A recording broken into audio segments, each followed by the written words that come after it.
Jubilee Hills hit and run కేసులో ప్రధాన నిందితుడు బోధన్ మాజీ ఎమ్మెల్యే షకీల్ కుమారుడు రాహిల్ దుబాయ్ ప్రయాణాన్ని పోలీసులు అడ్డుకున్నారు.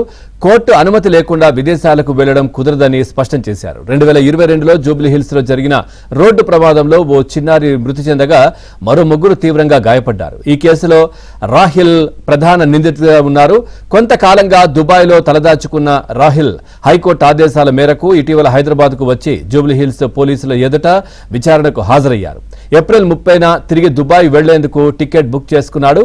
విషయం తెలుసుకున్న పోలీసులు రాహిల్ను వారించారు. హైకోర్టు నిబంధనల ప్రకారం విచారణ కొనసాగుతున్న సమయంలో రాష్ట్రం విడిచి వెళ్లకూడదని స్పష్టం చేశారు.